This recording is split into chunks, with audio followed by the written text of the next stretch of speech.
Peristiwa ini terjadi pada awal Juni 2022, 2 bulan sebelum Brigadir Nofriansah Yosua Huta Barat tewas ditembak. Barada Eliezer mengungkap jika dirinya pernah melihat seorang wanita keluar dari rumah Ferdy Sambo dan Putri Chandrawati di Jalan Bangka sambil menangis. Eliezer mengaku tidak mengenal wanita itu.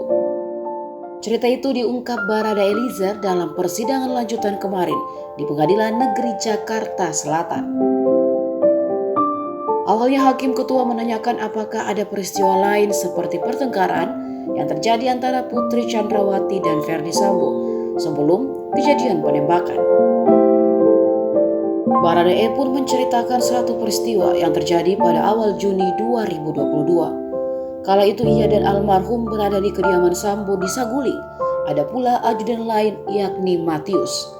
Tiba-tiba Putri Chandrawati turun tangga sambil membawa senjata dan keluar rumah dengan wajah marah. Senjata itu disimpan Putri di dalam mobil. Kemudian Putri memanggil Barada Eliezer, Yosua, dan Matius untuk ikut pergi.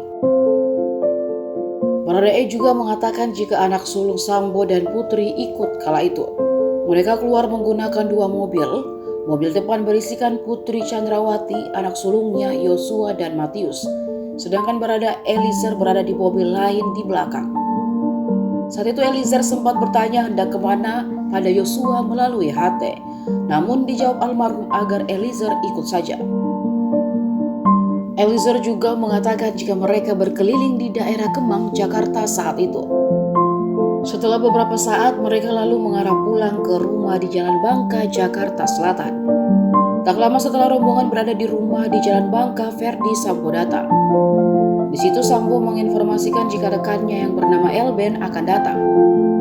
Elben rupanya datang bersama wanita. Namun saat kedatangan itu Eliezer tidak melihat, bahkan ketika almarhum Yosua memerintahkan semua ajudan selain dirinya dan Matius untuk keluar rumah, Eliezer hanya mengikut. Baru sekitar 1-2 jam kemudian, tiba-tiba wanita keluar dari dalam rumah ke pagar depan. Di situ Eliezer mengaku kaget melihat wanita tak dikenalnya keluar sambil menangis.